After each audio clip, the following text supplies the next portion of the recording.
Implied open indication और साथ ही Friday market close को ध्यान में रखना होगा। लेकिन चलिए, ग्लोबल सेटअप के साथ साथ भारतीय बाजार पर आपकी रणनीति क्या होनी चाहिए, इस पर फोकस करते हैं। और ET Now स्वदेश के senior executive editor Sajeet Manghat हमारे साथ जुड़ गए हैं। Sajeet, good morning. सबसे पहले तो आपसे FIS-DIS की पोजीशनिंग पर, एज वी ऑलवेज स्पीक, विदेशी संस्थागत निवेशक, घरेलू संस्थागत निवेशकों के आंकड़ों पर क्या कुछ आउटलुक निकल रहा है और बाजार का ओवरऑल सेटअप कैसा है, ये समझना चाहेंगे।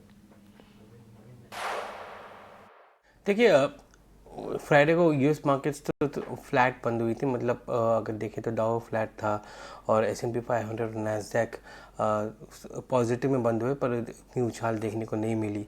और आज सुबह के अगर आप रुझान देखें तो निकाय बंद है आज, और हैंगसेंग जो है वो स्लाइटली पॉजिटिव चल रहा है। तो ग्लोबली मार्केट अगर देखा जाए तो थोड़ा स्टेबल है इस तरह से देखा जाए तो। और हमको जो रुझान जो मिल रहे हैं ओवर द वीकेंड भी, US चाइना के जो डील हुआ है उससे थोड़ा सा तो टेंशन है, वो टेंशन भी कम होते हुए दिख रही है। तो ग्लोबल मार्केट जो है एक तरह से स्टेबल इस वक्त है। और इसके चलते हमारा मार्केट भी थोड़ा सा साइडवेज ही रहेगा। अगर आप फॉरेन इन्वेस्टर्स का देखेंगे तो फ्राइडे को लगभग 6,800 करोड़ का नेट सेलिंग हुआ FIS का, और DIs at the same time 7,000 crore के आसपास, 7,000 करोड़ के आसपास उन्होंने खरीदारी की थी। वो एक तरह से मिटिगेट करता है कि जो खरीद और बिकवाली जो हो रही है, बट जो मोमेंटम पुश है वो फॉरेन इन्वेस्टर की तरफ से नहीं आ रहा है। एक इम्पॉर्टेंट चीज़ ये है कि हमने देखा कि प्राइवेट सेक्टर बैंक्स में काफ़ी बिकवाली देखने को मिल रही है। डिलीवरी भी बहुत हाई है वहाँ पर, और वहाँ पर FIs जिन्होंने लॉन्ग पोजीशन लेकर रखा था प्राइवेट बैंक्स में, वहाँ पर थोड़ी बहुत पोजीशंस कट हो रहे हैं। उसकी वजह से हमको ये थोड़ी सी बिकवाली देखने को मिल रही है।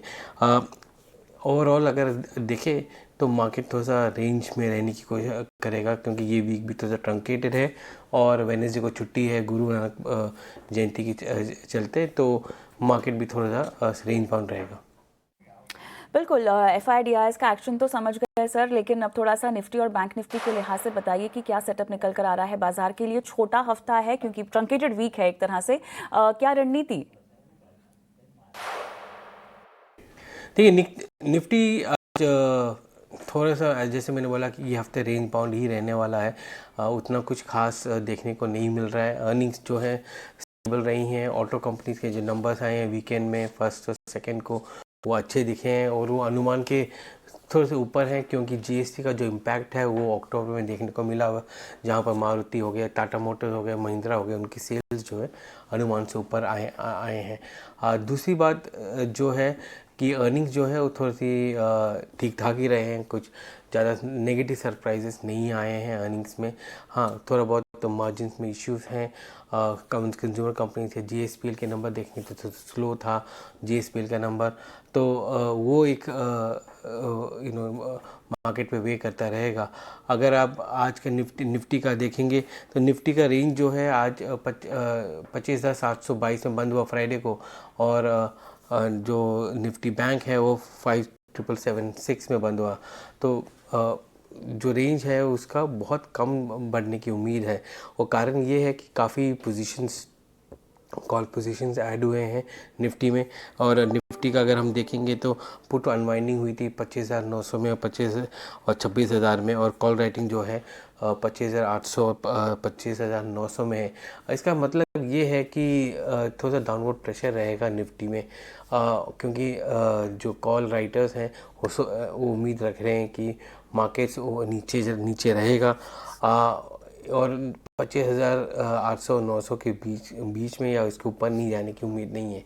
और जहां अगर आप मार्केट का रेंज देखेंगे तो 25,500 पे अभी भी सपोर्ट है और 26,000 पे रेसिस्टेंस है। तो मार्केट एक रेंज में रह रहा है, बट एक डाउनवर्ड बाइस दिख रहा है जिस तरह से कॉल राइटिंग हो रही है।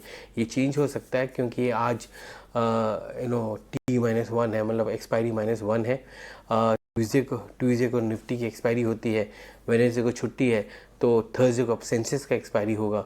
तो दो एक्सपायरी एक के बाद एक आएंगे तो पोजीशन जो है उस हिसाब से बिल्ड होंगे या अनवाइंड होंगे। आज मंडे के दिन एक ही दिन है उनके पास, क्योंकि कल एक्सपायरी रहेगा निफ्टी का, तो वो एक इंटरेस्टिंग माहौल बन रहा है कि हम एक के बाद एक एक्सपायरी देख रहे हैं बेंचमार्क इंडेक्स में, जिसकी वजह से हम देखेंगे कि हेवी वेट्स और बैंकिंग स्टॉक्स ये दोनों काफ़ी एक्टिव रहेंगे आज। बिल्कुल, ये एक्सपायरी के जो एडजस्टमेंट्स है इससे वॉच आउट ज़रूर करना होगा और पार्टिसिपेंट्स के पास एक ही दिन होगा, ट्रंकेटेड वीक है, तो इसके चलते बीच में बुधवार के सेशन जो है वहाँ मार्केट क्लोज रहेगा, जिसके चलते एक्सपायरी जो है उसका इम्पैक्ट जो है इस पर खास नजर रहेगी। लेकिन सजीत, इसके साथ साथ ब्रॉडर मार्केट्स भी इनलाइन ट्रेड कर रहे थे शुक्रवार के सेशन में अलॉन्ग विद द बेंचमार्क, सो काफ़ी वॉलेटाइल था। दिन की शुरुआत ठीक हुई, इसके बाद वन साइड डाउन ट्रेंड नजर आए। बैंक निफ्टी पर आज के लिए फिर आउटलुक क्या होगा? निफ्टी बैंक में हमने देखा कि निफ्टी बैंक में फॉरेन इन्वेस्टर्स ने नेट सेल किया है और हार्ड थोड़ा सा जो उनका जो ओपन इंटरेस्ट पोजीशन है वो भी बढ़ गया है निफ्टी बैंक के अंदर। वो कारण ये है कि जहाँ पर अनवाइंडिंग हुई है प्राइवेट बैंक्स में, पब्लिक सेक्टर बैंक में थोड़े से लॉन्ग भी हुए हैं और जो शॉर्ट पोजीशंस है निफ्टी बैंक फ्यूचर्स को देख के वो भी बड़े हैं। तो वो अगर आप देखें तो निफ्टी बैंक कोई नेट शॉर्ट 264 करोड़ का हुआ था और ओवरऑल पोजीशन जो है तो उससे बढ़ के 7,800 के आसपास आ गई हैं। तो वो एक चीज़ है, एक लेवल है जो इन निवेशकों को देखना पड़ेगा कि निफ्टी बैंक में अब शॉर्ट पोजीशन बढ़ रही हैं।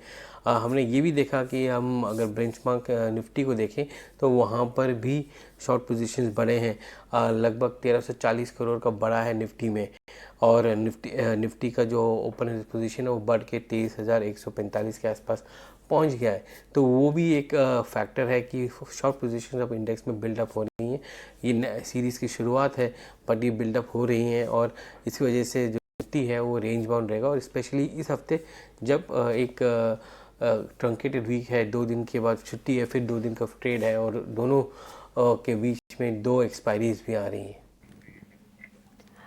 बिल्कुल सजीत सर, बहुत शुक्रिया आपका हमारे साथ जुड़ने के लिए और एडिटर्स टेक में बाजार पर आपका आउटलुक एनालिसिस हमारे साथ शेयर करने के लिए। Thank you. भारतीय बाजार